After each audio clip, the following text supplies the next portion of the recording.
We've talked about quirks quite a bit on the channel here, and today we're going to go in and visualize these quirks, go through and show you exactly how much they do in game. One thing that isn't really shown directly on the quirks list or anywhere in game is the exact impact that these quirks have, and we're going to try to do our best today to visualize those like we've done in other videos before, and try to really see how valuable quirks are in deciding who you should be using in your lineup. Let's get into it.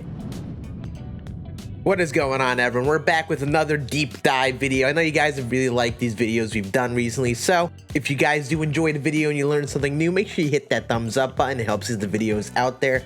A lot of work goes into these. I spent all of yesterday taking screenshots and doing a bunch of writing to get this down pat for you guys. And also, if you are brand new, make sure you hit that sub button if you are looking for some tips to get better at MLB The Show 21. I have a whole ton of other videos to help you all out and get better at the game. And if you want to come hang out with us, come swing by the Twitch channel, twitch.tv/scan. If you want to come hang out, watch me play the game, or ask me any other questions. So with quirks, there are a lot to talk about. There are two different types of quirks that you will see on the quirks list. I've talked about it before, but just to make sure you guys get it, you have inactive quirks, we'll refer to them as, where they are quirks that just describe the type of player they are based on the player's attributes.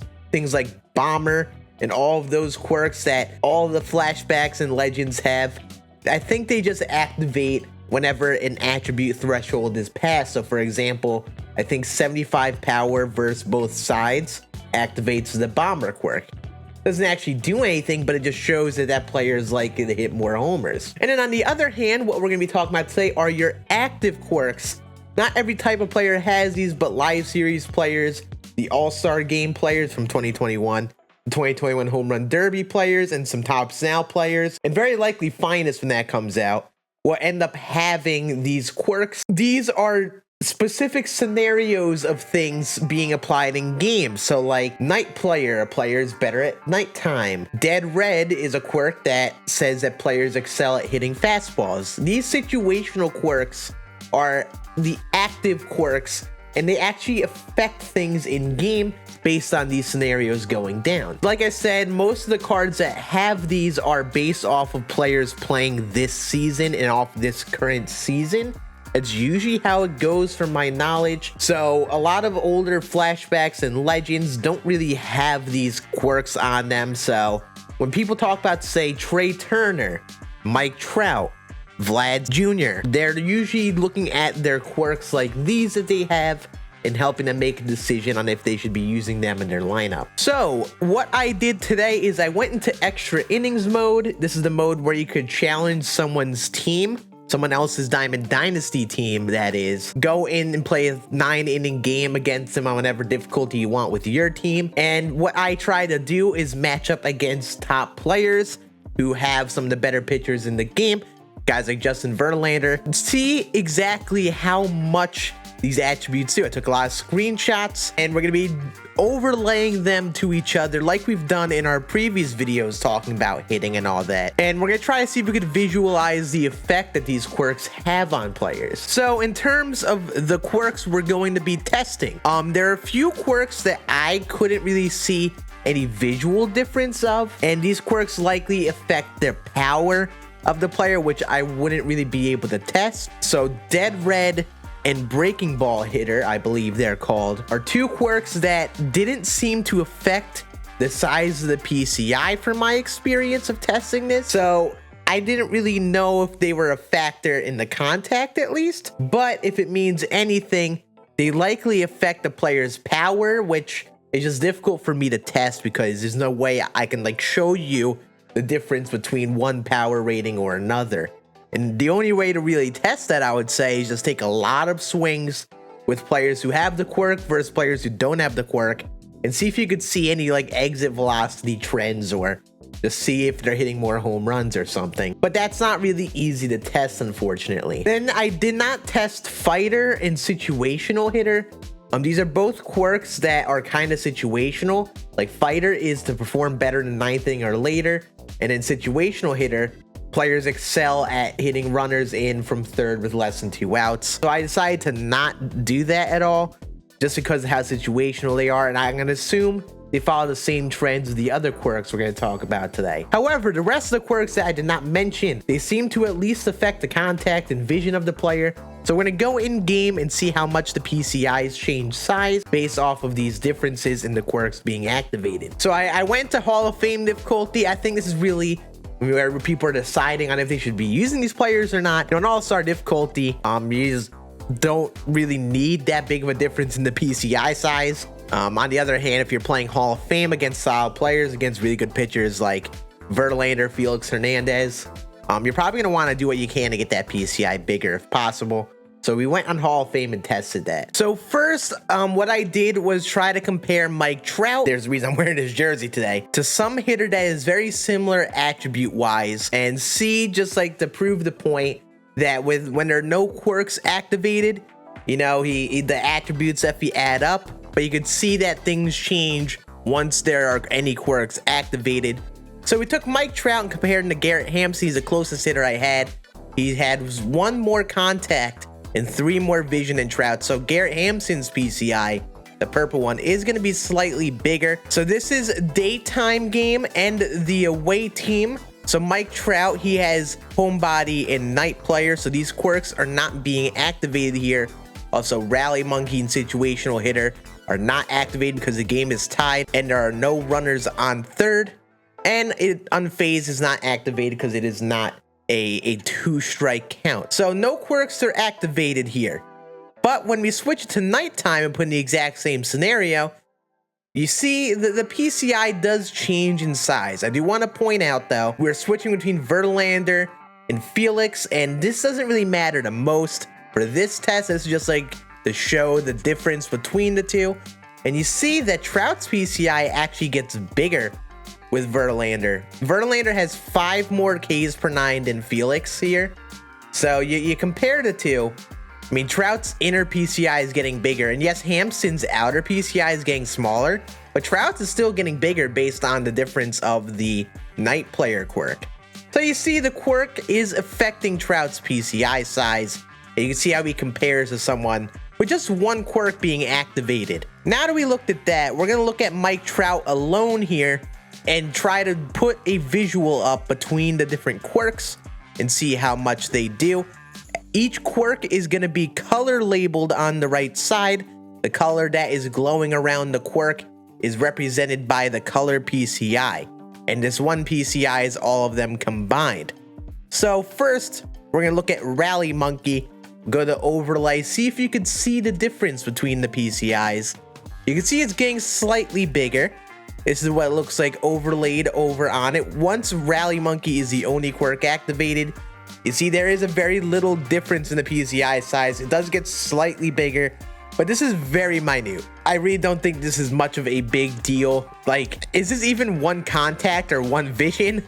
If it even is that, it does not seem like much against Justin Verlander, at least. I realized only now that what I thought was only Unfazed activated, it turns out I had Unfazed and home player activated. I just looked at the screenshot here and I realized that I was the home team, and I only realized this today. We had Rally Monkey. See how slightly marginal that PCI is? I thought at first the difference with Unfazed was going to be massive. It does seem like there's a bigger difference, but I forgot that I had homebody activated as well. This is the difference between homebody and a normal PCI. You put Rally Monkey there. It's essentially the same thing. They look the exact same. So having just one of homebody, one of Rally Monkey, having only one of them activated at once is definitely not that big of a deal. But you think about the chances of multiple things stringing on. Like here we had just 2 quirks activated. See how much bigger this PCI is just having 2 quirks activated? I don't know if Unfazed does significantly more. Looking at it, I mean, we compare it to just homebody. The increase in the PCI is way more significant once Unfazed got turned on. I bet if you looked at just 2 of them, maybe you looked at homebody and night player just alone, I have a feeling that PCI would be smaller. So taking an educated guess, I feel like Unfazed does do a little more than the other quirks listed here. And, you know, maybe there's something with the wording because they say he excels at it. In comparison to everything else, it just says he performs better. Now we look at unfazed, homebody, and night player activate. So now we have 3 quirks activated. You see, this is where I got the PCI screenshot, and you see PCI is significantly bigger here. Like, this looks like a massive jump in the inner PCI, the contact, and the outer PCI, especially with the vision. So you have 3 quirks activated, and you're starting to see a big difference. Now we could only wonder, like, what happens if you are losing in the game in a 2-strike count in the night game and the home team. This PCI could get even bigger. And just to compare this to Garrett Hampson, who does have better contact and vision, he has passed him.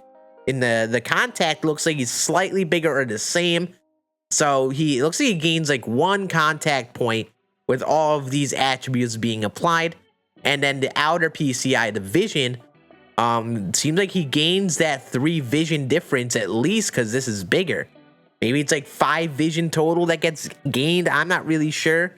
But you see that with the PCI here, he's getting bigger PCIs. He's passing players with better attributes as quirks get activated. And even though this is a particular scenario, especially in a 2-strike count, or playing at the night, or being in the home team, or being behind, once quirks get added onto each other, PCIs get significantly bigger, and it really helps make a player better than they actually seem with their normal attributes. This is why guys like Trey Turner, Vlad Jr. are so loved, because they have a fair amount of quirks, and a lot of times they add up. Now you imagine if there is a power increase with, say, Deadeye or Breaking Ball hitter, then we're talking like even more improvements to the player that we may not even be able to see. So if you're someone who's been using, say, Trey Turner, Live Series Mike Trout, Vlad Jr., any player that has these quirks, there's a good shot you have been using them for a while and been doing well with them because of the quirks being affected. They're allowing them to keep up with a lot of these legends that are super absurdly good attribute-wise, just because of the slight improvements you get on just these quirks here alone. Now we'll look at first pitch hitter, and we of course have to have Vlad Jr. here to test first pitch hitter. I think Acuna has this quirk as well, if I remember. So on an 0-0 count, this is Vlad Jr.'s PCI. This is his PCI on a 1-0 count after first pitch. And again, this is like probably similar to the other quirks that were activated, where you have that slight increase in the PCI size in the inner and the outer. So if you're someone who likes to swing aggressively like me, for example, I'm looking to do damage with Vlad Jr. first pitch whenever I can. And also keep in mind when you're pitching to this card, maybe you don't want to give him a good first pitch to hit because this PCI size increase. Now we look at the pinch hitter quirk. I don't know if that many players that have this quirk, but Brandon Belt's tops now, who's a very solid first baseman, has his quirk. Also, I think the Tyler Naquin monthly award card does as well. So it says the excel at pinch hitting. It's straightforward. And looking at Belt here, almost like Vlad Jr., you see the same scenario. When Belt is starting and he's not even being pinch hit, this is what his PCI looks like right here. And then when you do pinch hit him in the same scenario, his PCI gets slightly bigger. It's, again, seems like a slight increase in comparison to other quirks. I don't think there's much of a plus with one quirk in comparison to the other than maybe unfazed, but they seem to kind of add up, you know. Maybe you have another quirk activate with Brandon Belt here at the same time. I don't know if he has other quirks that do, but this is like a big deal if you like to use him as a pinch hitter, because he may become more valuable as a pinch hitter bat in comparison to starting him for this quirk alone. And those are most of the hitting quirks that I was able to test. Just to clarify, we're assuming that day player, night player, who are opposites in the quirk side of things, would be the same essential reaction. You know, I would assume that day player is the same effect on someone as night player does on someone. And we're going to assume that homebody has the same effect as the road warrior quirk, because they are just home team, away team. We're going to assume they're the same. I don't see why they would be any different.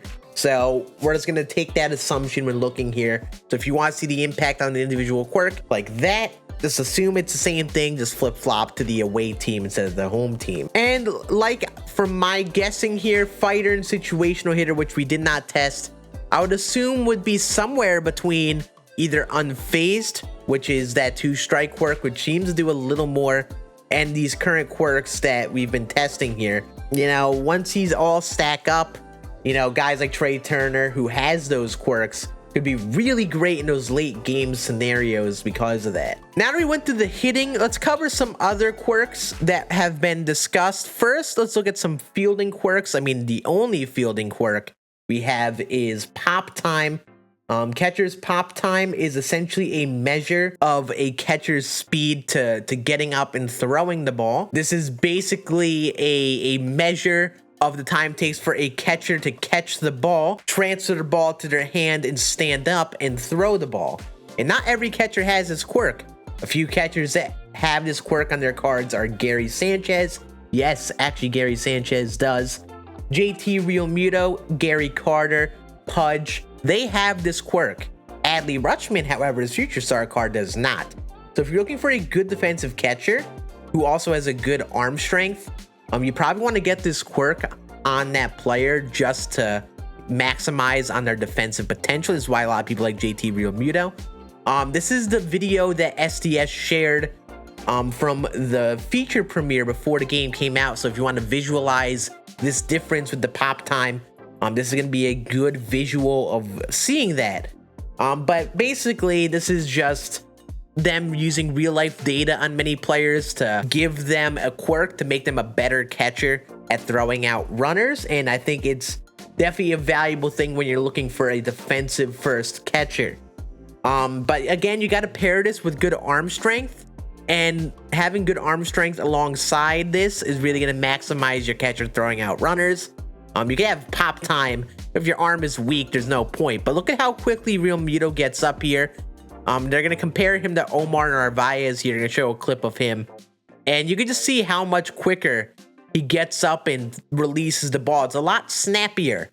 I didn't want to go in and test it just because, like, I didn't know how much value I would add by going into individuals. All we know is that this quirk does make catchers quicker at throwing, so you want to take note of that when choosing a defensive catcher for your lineup or bench. And finally, with our pitchers, the main quirk that people look at with pitchers is outlier. Outlier is the thing that takes a pitcher's fastball type pitch and puts it at a way higher velocity than normal, and they throw it consistently. So Jacob deGrom, for example, he is outlier, so he's going to be throwing 100, 101, and 102 basically consistently. You compare that to a pitcher who has 99 velo on the fastball without outlier, they usually throw somewhere between 96 and 100 miles an hour in that range, which is a significant drop down. And also I find that their energy falls off a bit more and they throw to those lower velos more often later game in comparison to, say, DeGrom, who could still hit 102 like the 7th inning of him pitching. And obviously there isn't anything too visual for me to look at with outlier, because this is just the velocity of the pitch. But I did want to talk about one thing and how outlier could affect control. One thing that I notice with pitching with an outlier pitcher is those pars. I mean, DeGrom has 99 control on his fastball, and this is how big his par is, which it's definitely very small still, but I've seen pitchers like Al Leiter who have smaller perfect area regions on their fastballs, and you would wonder, like, why is this a difference? And I just want to show you guys a visual here. We're going to compare DeGrom and Felix. We're going to compare to their fastballs. Obviously, DeGrom has outliers. This is what his par looks like. This is what Felix Hernandez's par looks like, and he throws a low 90s mile per hour fastball. So while DeGrom is throwing basically 102. And you see that this area is smaller, just for a little overlay so you can see. This is DeGrom's, this is Felix's. So once you're not throwing as fast, I'm pretty sure this perfect area region becomes smaller. You can throw more perfect dots if you're not throwing as much velocity on the pitch, which I guess is a balancing mechanism, and it also makes sense just for the sake of the game, because how easy is it to dot 102? If you slow down and you just try to aim more accurately, you could probably hit more spots. Also, disprove a point, their walks per 9, are the same, or at least one off, I think. I think Quirks has one more walks per 9. So this is not one walks per 9 for sure. This isn't the difference of those two attributes for sure. And just to get the point across, I did test DeGrom with the homebody quirk on. This is the quirk that makes him a better pitcher as the home team. And just checking it, the par was the same size. Nothing changed in his control with those quirks he has. And while hitters have those quirks like pitchers, like homebody and probably night and day player, I think pitchers have that too. I don't think with pitchers, it's not going to affect their contact, and it's not affecting their control as I tested. It seems to affect their hits or Ks per 9 very likely. Maybe if a pitcher like Yusei Kikuchi I saw had the night player quirk, then he would probably have treated like a higher hits per 9 if he's playing at the nighttime. But I don't know how to test that because that requires me to face them, and it's just like a lot more work to do that, and we're not going to go through and test that. But for those who care, that's probably what it is affecting. So what are the conclusions of this? I know we rambled on a lot about the visual differences between these quirks. If you were to ask me, they do have a solid impact. I don't think one quirk is make or break if you were to ask me, but if you have certain players that have a lot of quirks stacked, like Trey Turner, Mike Trout, Vlad Jr., Ronald Acuna, they're going to get a little bit of a plus than some players who are similar attributes to them because of these quirks that can be activated. I mean, not everything is just the contact, but even just looking at the contact improvements we noticed here, that's a big deal for me deciding who starts and who sits, especially when I'm playing on Hall of Fame and Legend all the time. Also, if you are stacking a few players that do have quirks, make sure you recognize what they excel at and what they don't. You know, if you're someone who plays at a custom stadium where you have to play in the daytime and you're using players that excel at the nighttime, you may want to consider doing something else and searching games at a home stadium at the nighttime, just so you have that option to get that benefit. If you're playing in the daytime all the time, then you almost have a quirk that's being wasted per se. And finally, just to get this out there, if by chance, say anyone at SDS or anyone that knows more information is watching this and is interested in it, I think if you were to ask me, I think it would be very valuable to get clarification and good explanation on these quirks. A lot of people have been talking about it. I mean, I made a tweet last night asking about people's value in quirks, and I heard like 10 different things from people about how much a quirk is good or bad to them.